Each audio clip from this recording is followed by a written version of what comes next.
We got two special panels that we're gonna host back to back. Yes. Of course, we have our friend Hill Harper here. Shout out to Hill.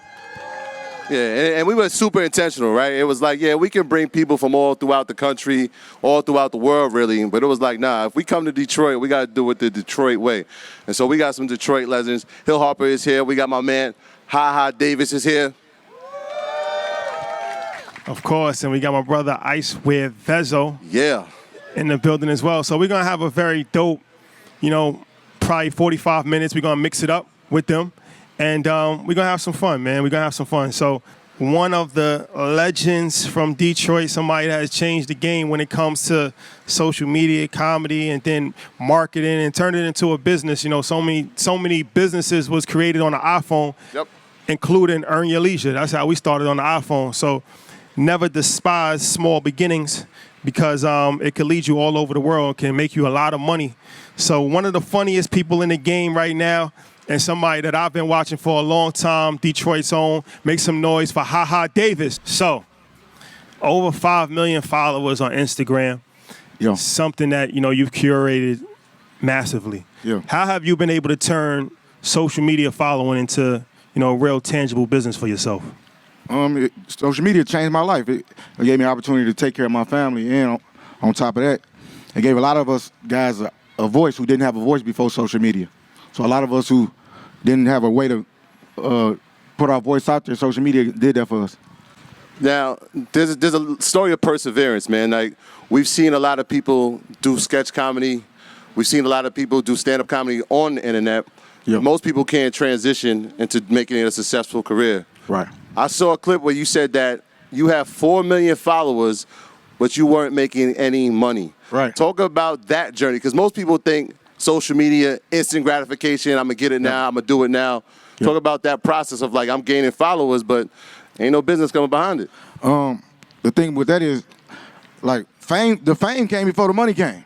Like, I ain't had no money. Like, I was in my mama's basement with 4 million followers, and I was famous, but I ain't had no money. She was like, it's time to go get a job. Like, my mama already famous. I can't be working at KFC. They're going to be like, can I get a picture? Or I got to holler one of my catchphrases.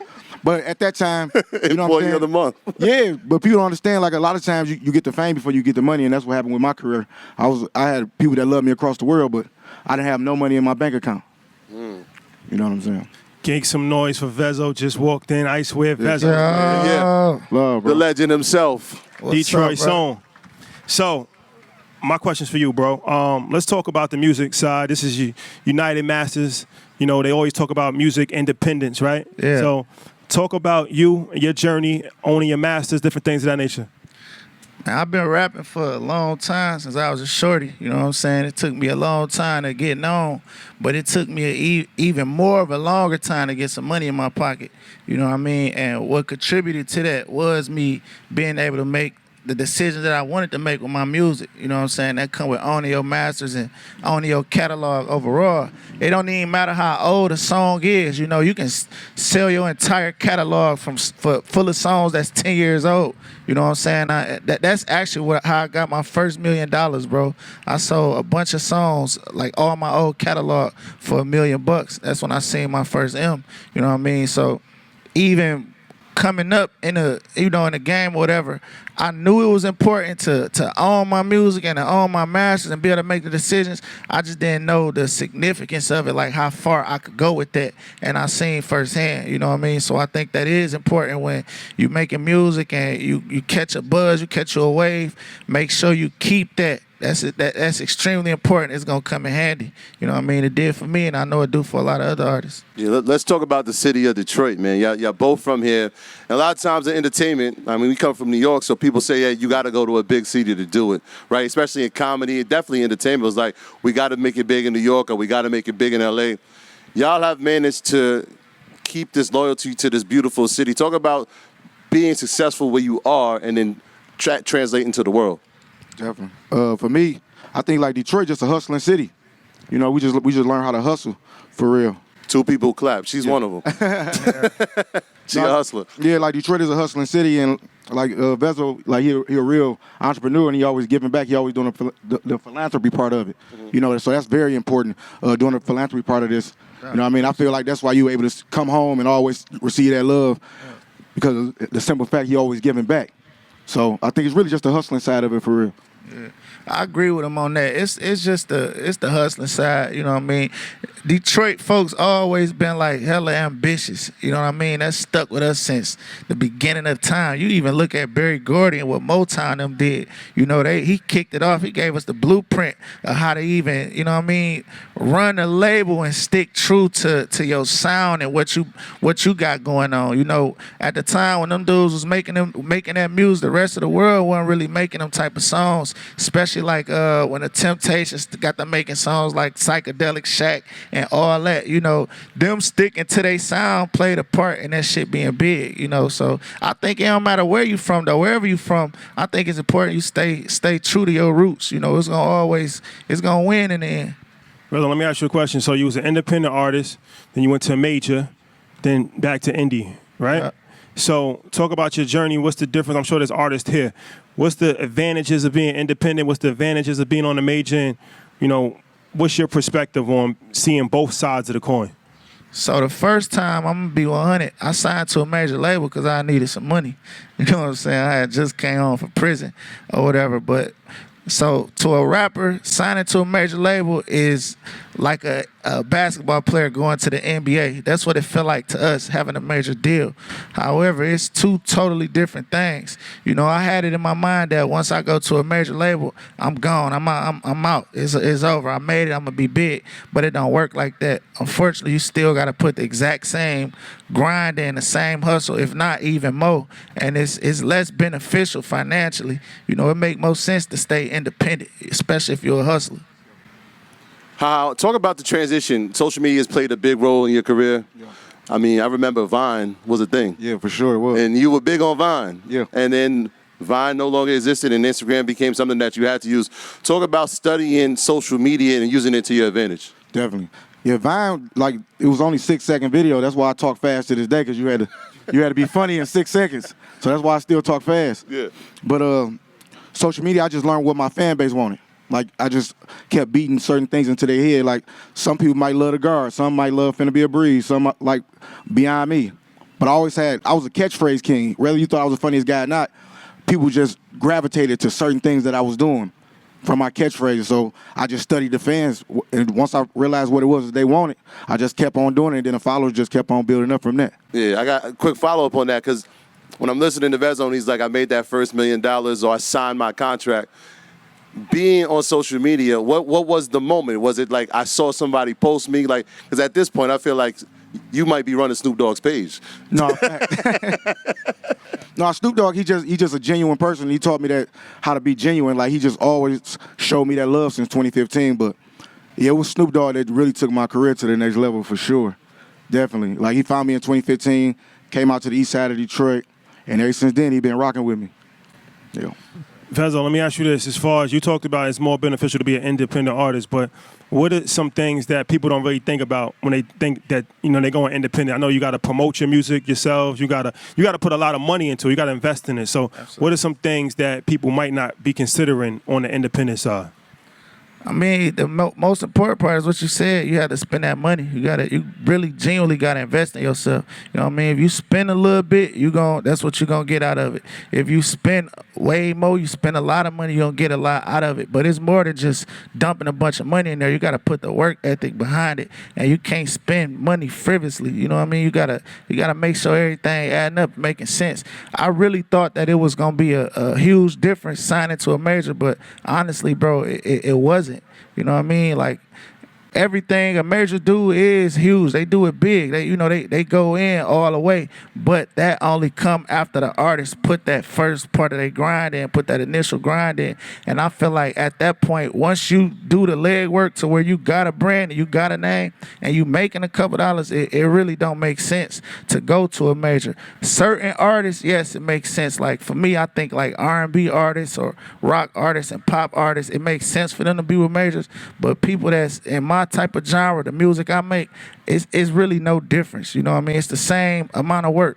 However, you just coming out of your own pocket. But when you make the money back, you're seeing way more than what you would have made back if you wasn't investing your own cheese. So like, what's the most beneficial way to spend money? Like, is it to pay DJs? Is it to, like, how is it a feature? Is it a producer? Like, what do you think the most beneficial way for an artist to spend their money?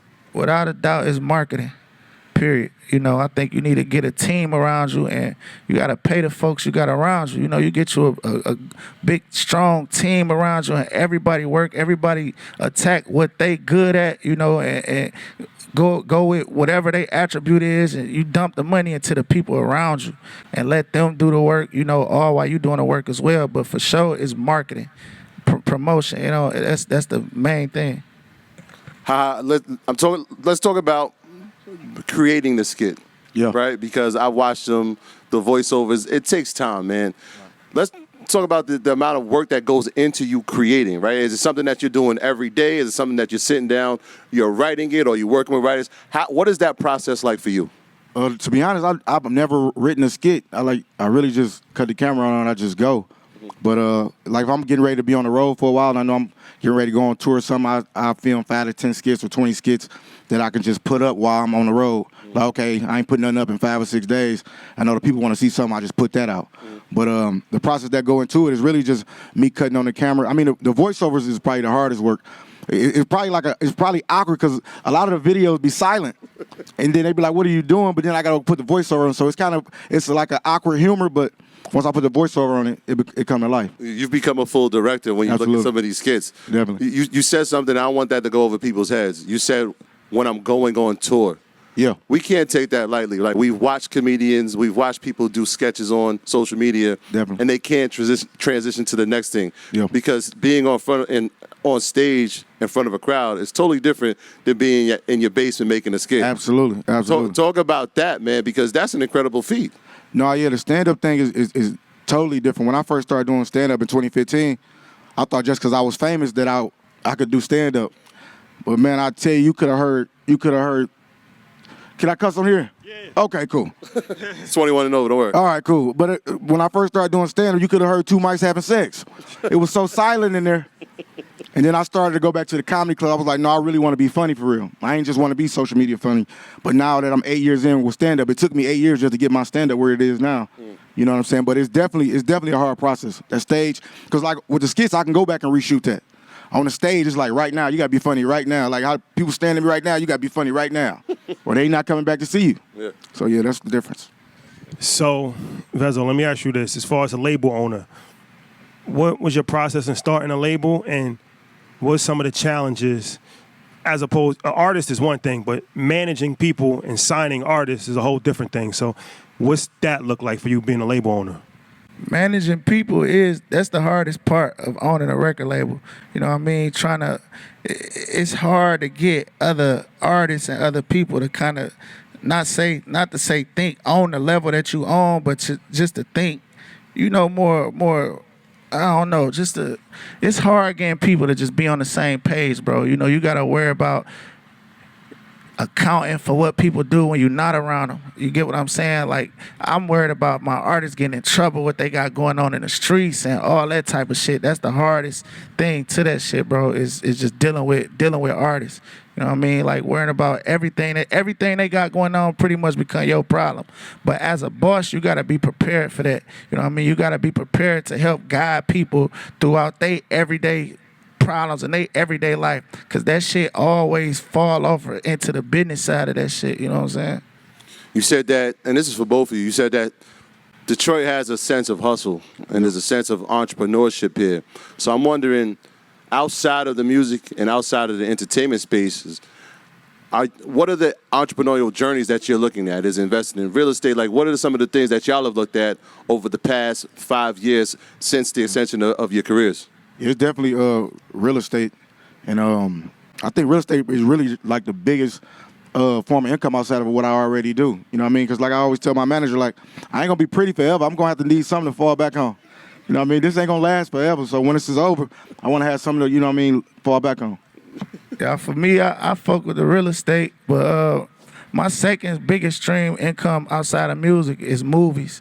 I produce movies and I act in them as well. Me and my wife just opened up a juice bar too called Fresh and Press. Amazing. So that's a good market to be in. And the reason why I wanted to invest in that because it's something that she really likes. She really love it.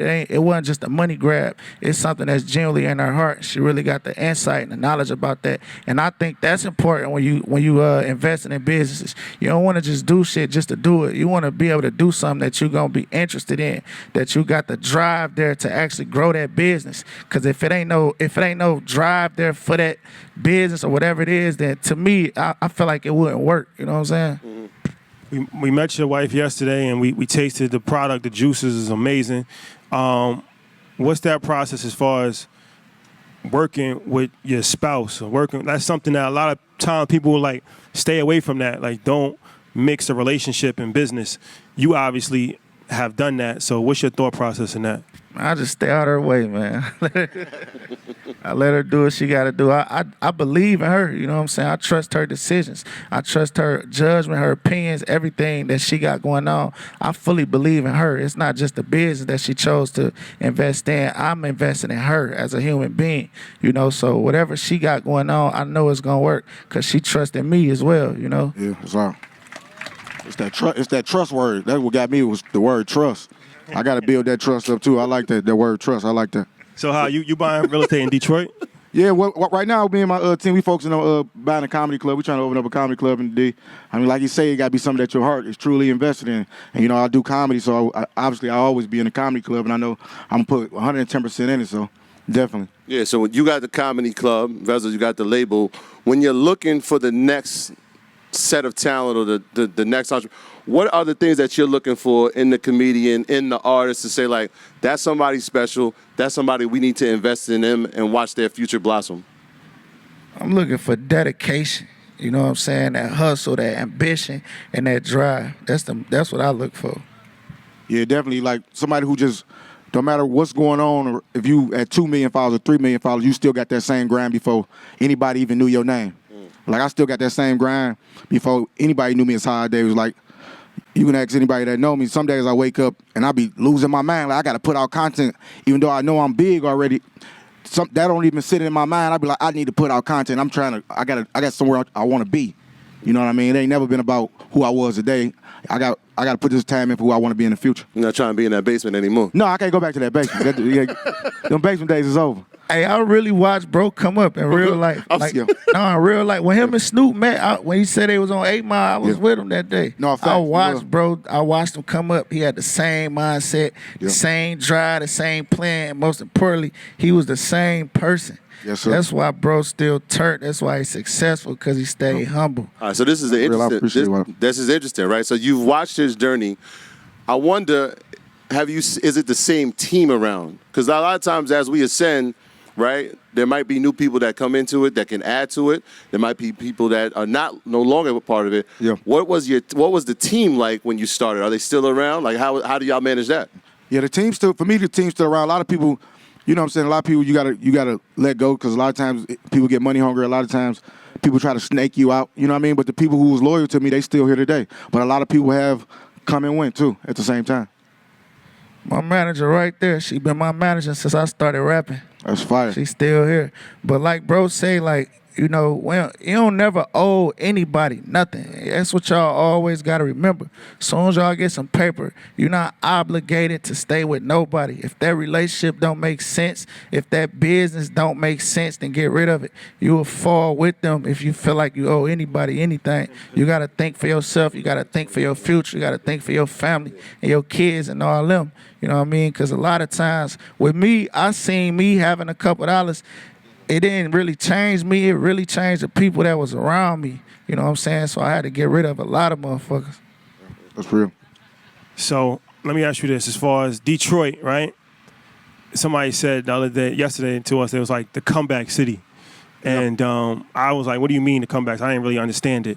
And they were saying, like, you know, it had a lot of adversity. People counted it out, but now it's on the rise again. Yeah. So what's your thoughts on the current state of Detroit, and where do you see the city going? for me, I think the city coming back. Like even with our downtown, you see the downtown on fire. The Detroit Lions, I know we finna do this year. Our football team is back. You know what I mean? Even with the rap game, the Detroit rap scene is on top right now. Like me watching Vezzo, Peasy, Babyface, all them rap for 5 to 10 years, and they finally getting their just due, man. That's powerful. You know what I'm saying? Like the Detroit rap scene is finally getting their just due. Any state I go to, I hear Vezzo, I hear Peasy, I hear Babyface, I hear all of them really on top. So that's, for me, that's what I feel. I feel like that's what's bringing Detroit back right now. What's your thoughts, bro? I feel the same way. I think Detroit turned right now. You know, I think we on a good path. We just got to stick to it. You know what I mean? We got a lot. It's always room to grow for any city, any business. It's always room to grow. But for the most part, we doing what we supposed to do. And it's only going to get bigger. You know what I'm saying? We came a long way, bro. A real long way. This is true. I wonder when y'all watch the rap scene, right? When you talk about all these artists, you said PZ, Babyface, even Sean and M. Well, y'all watching other cities saying, look, they didn't do it right. They didn't work together. This is what we can do to make sure that we represent our city and make sure that the world can recognize us as a city. Like, are y'all working together on that level of thought? We for sure was thinking like that. Me, Peasy, and Ray, we used to be a rap group called Team Eastside. You know Heard about that, yes. Yeah, we was a rap group. We rapped together for some years, and we set out a plan, and everything that we doing now, we talked about it.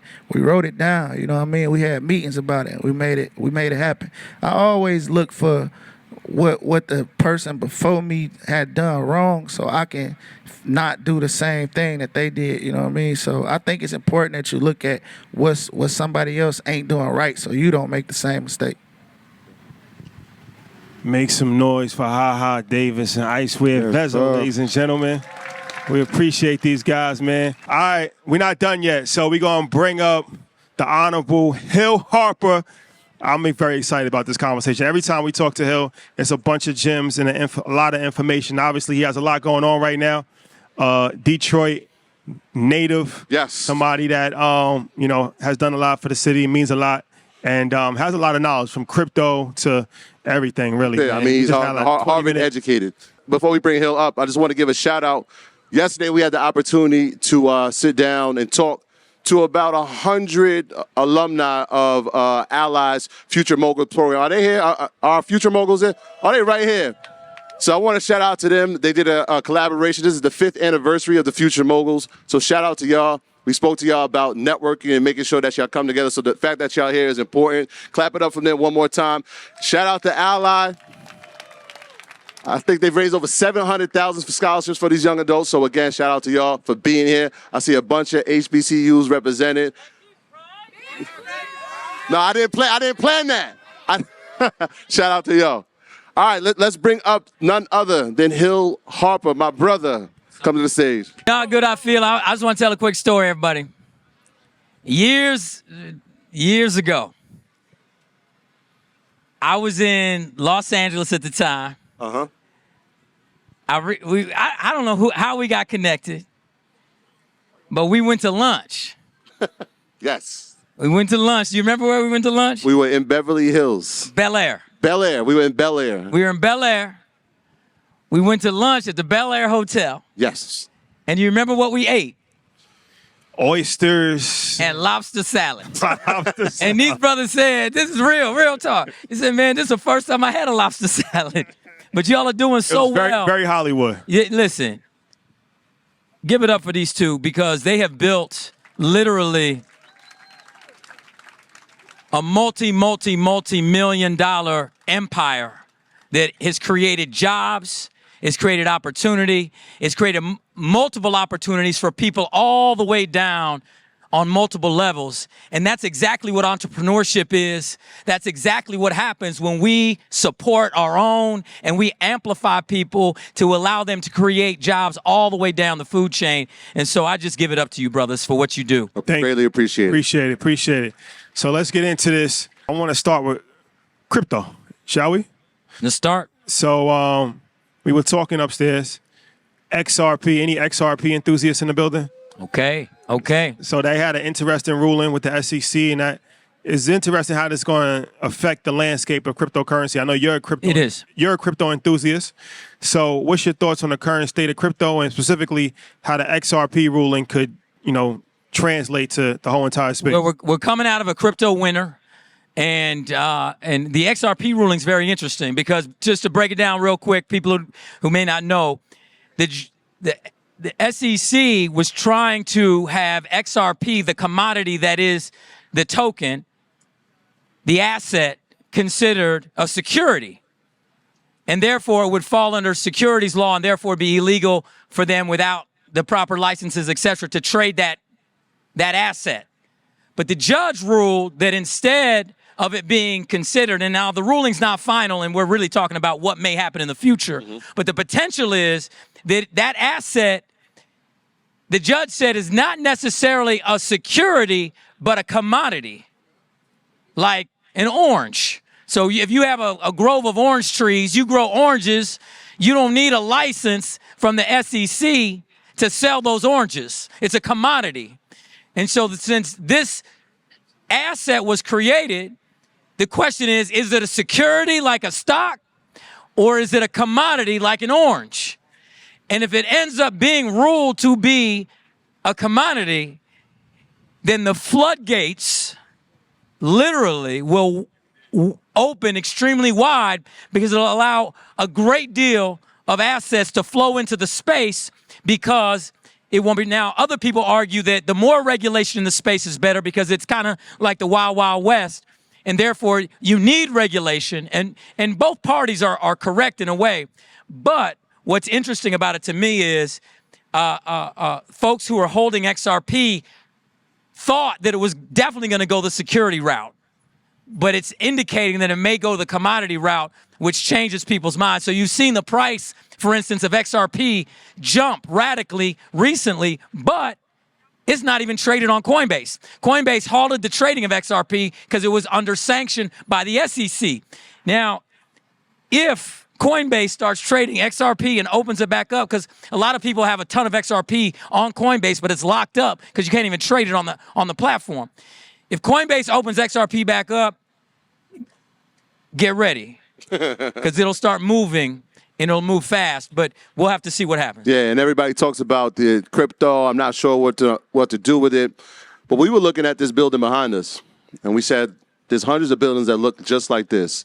And if we're talking about this as a comeback city, how do we all take part in this? Can you talk about how crypto can play a role inside of that token economy and how we can own things together? Yes, but let me talk about the city first. Yes. So I chose Michigan. I'm not from Michigan. Right? I came here and I was born in Iowa. I came here in 2011, 12, 13 when there used to be a media tax credit here. I did a couple films. They weren't that good. I'm not going to tell you which they were. But I fell in love with the people. This is the greatest people in the world here. It's a combination. It is. And I said to myself then, I didn't have a child then. I said to myself, when I have kids, I'd rather have them grow up like people here than people in Hollywood. And the reason why you will not meet a black person in Detroit does not have a good sense of themselves. It doesn't exist. Now, some of them don't have good sense, but those are two different things. But when we think about this city and the greatness of the city and the legacy of this city, it's about ownership. And I want to be careful about what I say, but in many ways, we may have gotten somewhat away from that, but tokenization can bring us back to that. And so to answer your question, if we tokenize that building behind us, it opens up the access for actual ownership in a smaller fractal share way when maybe one of us or two of us don't have the down payment, and we know how they redline, they know how less than 1% of major bank lending goes to our community. So even the idea that you're going to get a loan for that building may not even happen. But if we're able to tokenize that building, and I could go to you and you and you and you and you and say, how many tokens of that you want? Oh, you can do 10, you do 20, you do 40, you do 10, you do 2, you do 5, you do 7. All of a sudden, we collectively own that structure, and we don't let other outside forces, like what happened in Harlem as an example. Developers came in, beautiful brownstones. They bought them, they boarded them up. They did not create affordable housing. They boarded them up. They choked the community. Community services start closing, cleaners close, grocery stores close, food deserts are created. Nobody wants to live there. Everybody leaves. It's vacated. Then en masse, they come back and develop it, but they don't sell it back to us, right? So we can disrupt that type of activity because you look at that building, most of the windows are boarded up. Someone's choking out that building because they could be redeveloping and creating affordable housing, but they're not. They're trying to choke it out and then bring other people in. We can disrupt that through tokenization by getting into and access to the asset at a lower individual cost. But the only way that works is if we do it collectively, which we haven't been taught to do in our community. We've been taught to compete with each other, but not work collectively. Yes, for sure. So let's talk about artificial intelligence. And a lot of people are scared of it, say it's a major threat, especially to our community. It's going to take, they said, over 360 million jobs worldwide over the next 10 years. And, you know, this is the motor city, and people think of Detroit and they think of hard labor. But you actually provided a different insight when we were upstairs about Detroit, its history of innovation. Can you just kind of explain what you said to us? It's very insightful what you said. So Detroit and this area was the most innovative place in the world. It was the Silicon Valley back in the day. And to me, you know, I was fortunate enough to buy the Fisher Mansion, which is right up the street. I mean, that's the Fisher building. You can see it if we didn't have this screen right here, the building with the green top. The Fisher family was the richest family in America because of innovation. Henry Ford goes to Charles T. Fisher and says, hey, man, because remember, Ford used to not be a car company. It was a motor company. It's called the Ford Motor Company. Henry Ford made a motor, an engine. And he goes to Fisher that they made carriages for horses. And he says, man, I need a horseless carriage. And Fisher's like, you need a horseless carriage? Yeah, I'm building a motor so we won't need horses to pull the thing. And that's why the term horsepower came, because Fisher says, well, we build the size of the carriage based on how many horses pull it. So how many horsepower do you need it to be built? And so ultimately the Fishers built the chassis for Chrysler, Dodge, GM, Ford, etc., built amazing wealth, built that amazing building. While y'all brothers are here, go into the lobby. It's one of the most beautiful lobbies you ever see. But the point is, it was a city of innovation, new thinking. And to me, it's the mobility city of the world. And if we use AI and AI mobility to push harder and deeper into that type of technology, this city can become the mobility capital of the world. Autonomous vehicles, young, independent entrepreneurs that are developing technology. Now, to me, the scary part is, though, that if we're not actually writing the code, if we're not part of the code of AI, then the AI ultimately, as it's generative and it's improving upon itself, it starts to write us out of the future of it. So that's why I need any of y'all that are young coders, that are young entrepreneurs, you have to start your company now. Because we're at the nascent part of AI, and if you don't start your company now and get into the generative cycle that as you're coding in or typing in prompts for AI and your company's not popping up on it, the AI is not going to be generative for your company. It's just like a new version of a Google search and you're not at the top of the search. We need our companies and our entrepreneurs to be part of the generative process. And since it's in its nascent phase, launch your company now. Don't wait. Do not wait. We need you in it. And this city can be, I believe, the AI mobility capital of the world, autonomous vehicles everywhere, built by us, for us, and we're part of that. Hill, I wonder, you have an in-depth history of the city. For the young people out here who are looking to invest, maybe in real estate, what are the areas, because I know there's some labels of historic areas not too far from here. What are the areas that they should be looking at to say, all right, this is an opportunity before everybody comes out to invest in it, we can now invest and make sure that we're at the forefront of this? So my grandmama used to say, I can show you better than I can tell you. So I'm just going to be honest. So I bought a building. Y'all know, in 8 Mile, they shoot up that building with the cow's head on top on Mac. There's like a little ice cream shop on Mac with a cow's head. I bought that building. Don't go mess it up, y'all. So I think that whole area around Mac and Drexel and that Chrysler plant that's over there, moving towards Grosse Pointe, is a great opportunity. Because remember, how many cars are going down Mac, Grosse Pointe, and back? And there's not a lot going on there, right? There's a packaged liquor store right there near Mack and Drexel. There's a couple other things, but not a lot happening. I believe that corridor is prime for getting any type of, it could be residential. I'm a big believer in commercial real estate, although downtown commercial real estate is suffering. But that doesn't mean community-based commercial real estate can't thrive.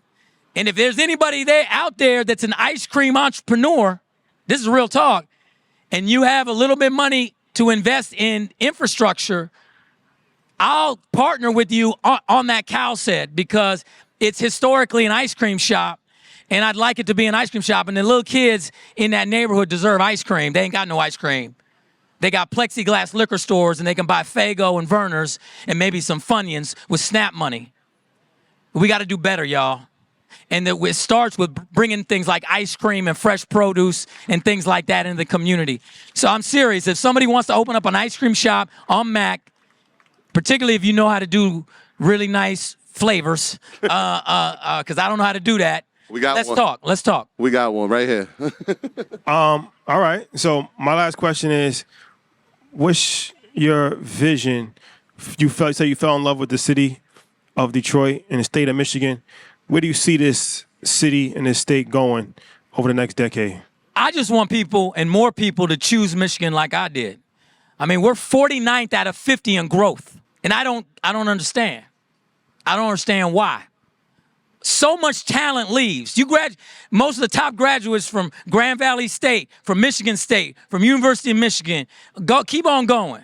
Western Michigan, Oakland University, they leave. They go to Atlanta, they go to Chicago, they go to Austin, Texas, they go to LA.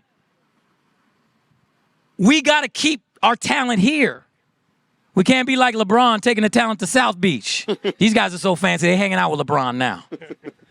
I see my man somewhere, he got the LeBrons on right there. I see you, right there. He talking to somebody though.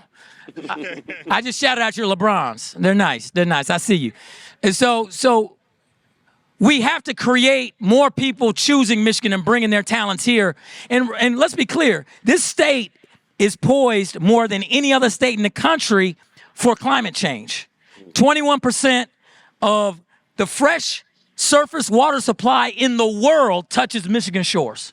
21%. There's more water here. There's more clean water. There's more opportunity here. There's more intelligence here. There's more hustle here than any state in the country, yet we are getting smaller, and it doesn't make sense.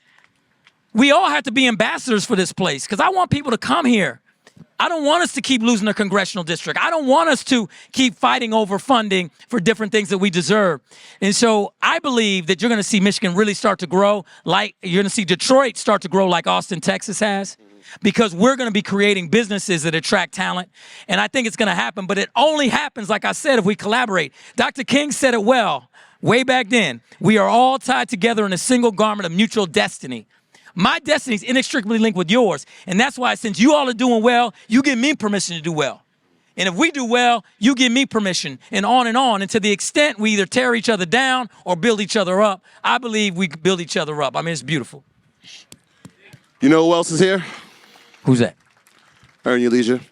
And we're going to keep coming back because we understand the importance of being in cities like Detroit, the beauty of Detroit. That's right. And the future for Detroit. So thank y'all for coming. Thank you for inviting us here. It's been an amazing time. And Hill, I know we don't want to take too much of your time. So again, thank you for coming to be a part of this. Earn Your Master's panel. And that's it for your time, man. I appreciate it. Thank y'all. Make God some bless noise. you. Thank you.